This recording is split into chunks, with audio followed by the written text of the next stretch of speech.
There's a plot to remove Edwin Sifuna from the position of Secretary General of ODM. But before I get on to that, I'd like to ask you, if you are a new member on this platform, if you are watching me for the first time, I want you to take a second and hit the notification bell and subscribe to this platform, so that anytime I post a video, you'll always be the first to watch. Remember, this platform, we always do political analysis, and we discuss anything around politics that's happening in Kenya and around Africa. So take a second, subscribe, and then I'll be back.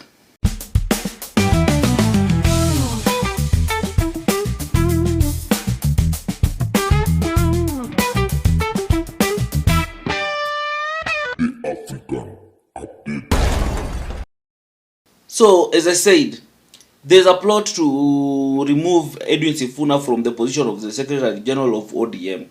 And this is something that is picking up momentum. And this is because apparently Edwin Sifuna has been disagreeing with some of the... some members feel like he's not talking the language of the party. And he has been outside there saying that no matter what, even the broad-based government, if ODM is not in government, there have been so many things he has said, that even if Ruto was the last, like even if ODM, even if Raila supported Ruto, he himself will not vote for Ruto, because he feels like Ruto has not been a good leader. He has done a lot of things that are not right for the time that he has been president. So this momentum has really peaked, because there are some people like the Aladwa, the MP for Makadara, who has openly come out and say that they're going to vote for Ruto in 2027, they're going to vote for blah blah blah, and so many things. Now, in this video, I want to show you at least a few videos that tries to explain this. I'll show you a video about Sifuna saying how he's not going to support Ruto regardless whether Raila supports him or backs him up or not. And then he has also said that there's a video of Aladwa complaining that Sifuna attacked him in an interview. And then there's a video of Gachagua also explaining the scheme that Ruto has in terms of splitting ODM. So I want you to listen to watch all these three videos, and then I'll come back with my analysis and why I feel like Sifuna is the center of all this. Something, he will use his own mouth to tell us. There are messages that are too important to send agenda.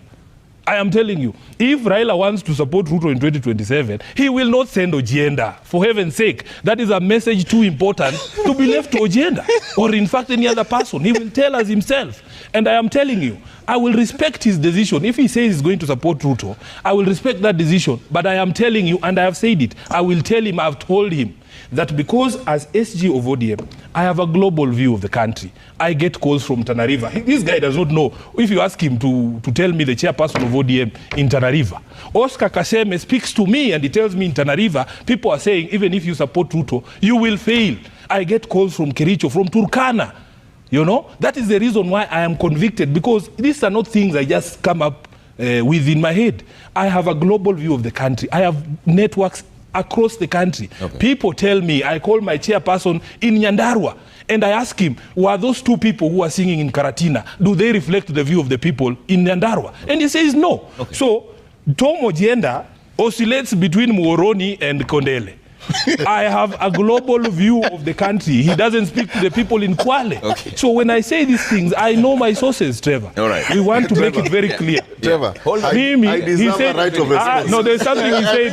There's something he said finally here, that even Sifuna will support Ruto. Yes. In that booth, I want you to bring your cameras on the day of the election. Yes. Personally, there is no way I can support Ruto. There is no way. Okay. One of your members wa ODM tushakuwa na Secretary General wengi. Yesi wa kwanza, Ababu alienda, hata yataenda vile Ababu alienda. Na wachana na mimi kabisa. Awachana na Aladwa kabisa. Naona amenitukana sana. Nataka kuambia Sifuna, wewe senator, siku zako za kwenda zinakaribia. Na the same Sifuna ndio yeye anatumiwa na Gachagua. Hata kwa wakati impeachment ya Gachagua alileta kisirani. Alipiga tu kura ya impeachment ya Gachagua kwa Senate, shingo upande. na tunajua sasa hii ndio candidate wa Gachagua na hiyo team kama candidate wao hapa governor seat. Huyo Sifuna ambaye anajiita secretary general wa ODM, yeye ndio candidate wa Gachagua, na tunajua hata last week but one amekuwa na Gachagua na Waitito na kina Kalonzo kule kanisa Kawangware. Yeye tunamtakia kila heri, najua ameshatoka ODM, acha kudanganya watu kwa ODM ati secretary general. Yes, you've watched those 3 videos and you can clearly see that Sifuna has been so vocal against this government. And Sifuna has proved that he's a man who doesn't get compromised because of money, because of anything else. Sifuna has explained very clearly in some of the interviews, and he has said categorically that it doesn't matter even if he's a one-time senator. It doesn't matter if he loses that seat, but he's not going to support someone who has murdered Kenyans, who has abducted Kenyans, who has stole money from Kenyans, who has done all manner of evil things against Kenyans. And he has said, even if it's Raila himself decides to work with Ruto, he himself will not support Ruto and will not back up Ruto. Now we want to analyze the man, Sifuna. Sifuna is proving to be a man who is very hard to compromise. He's proving to be a man who is very different from the politicians we've always seen in this country. Remember, this is a man who has had a stand all throughout. And even when he impeached Gachagua, people attacked him, and he said one thing. He said that he did not impeach Gachagua because Raila or anyone told him. He impeached Gachagua because Gachagua, when he was the deputy president, proved himself that he was not a good leader. This is a man who will go around and say, talk about shareholdings and everything and hizo vitu zote. That is the reason why Sifuna impeached Gachagua, and it is true because let's leave all this that the hype, the attention that Gachagua is enjoying right now. Gachagua has proved himself that he's not a good leader. He's shown it very well when he was the deputy president. So these guys in ODM are feeling like Sifuna is not playing the politics that they always want, that ODM wants to play. Whereby now that they feel like they are being given a small thing in the government, now they are singing a different tune. Mimi, I'm very disappointed. Personally, I'm very disappointed in ODM. Because I didn't expect that some ODM people like Junet, people like Nini could be singing, people like Wanga could be singing praises. You sing praises for Ruto, surely. After everything that Ruto has done for this country, you can still go back and sing praises for that person. And I see people saying that now Ruto kumi tena sijui nini hadi kumi. Surely. When are we going to learn as a country? When are we going to learn as a country? Surely. So we want tunataka kurudisha Ruto kwa kiti because of what? Because he has given a few positions to Mbadi and Wandai and all these people.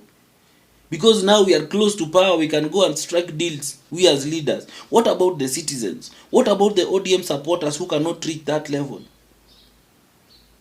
Since when will parties stop using people as a ladder?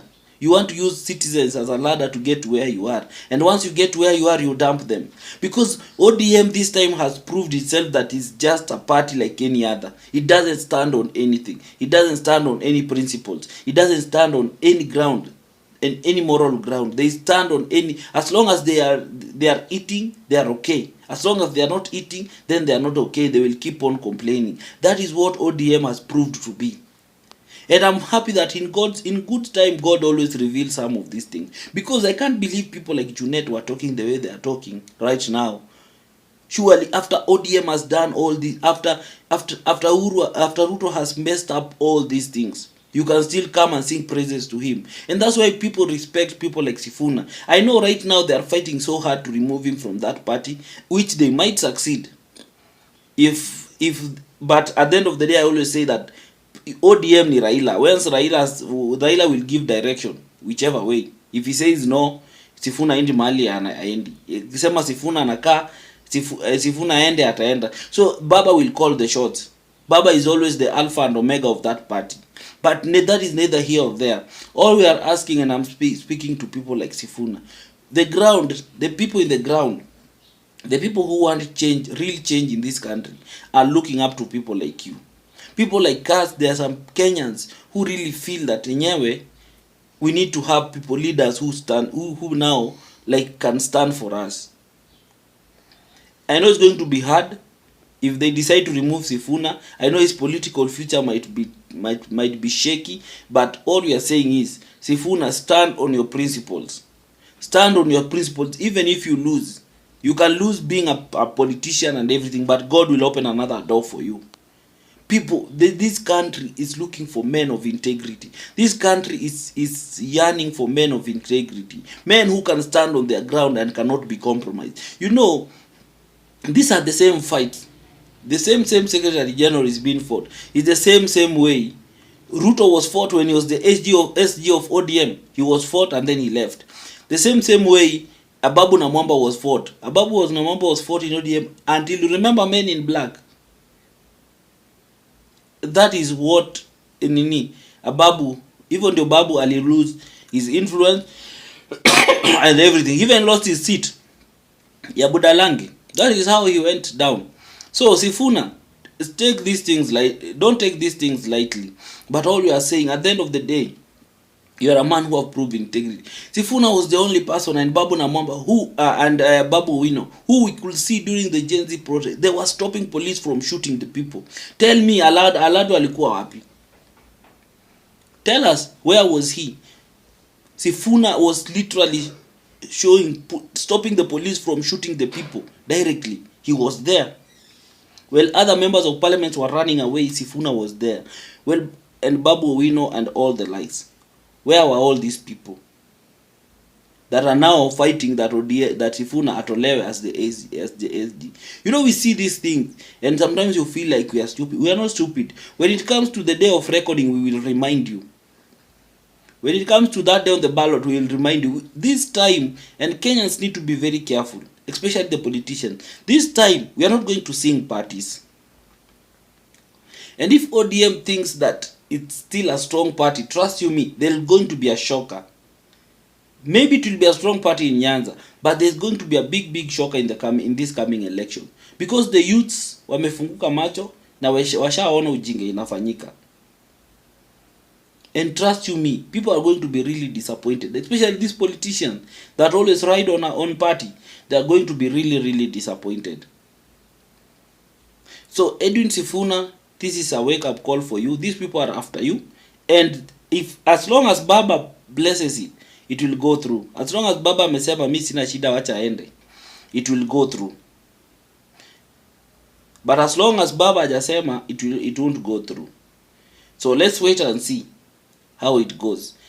But above all, Sifuna is a good leader. Sifuna is a leader I wish Kenyans could see, and Kenyans could be voting for leaders like Sifuna. This is a man who has proved that he can stand on something and stand on it, even if it means standing alone. So I wish you, I want to thank everyone who has watched this video until the end, and I want to thank all the return subscribers and the new subscribers. Let's keep on subscribing. Let's build a community. As I always say on this platform, everything I share here are my personal views and how I see things going forward. You can also share yours on the comment section, and we can always engage. But as I always say, try and remain respectful. You don't have to insult someone to push your point across. Just say what you want, and we will respect, and we will listen. Anyway, guys, thank you so much. Till the next video. Bye.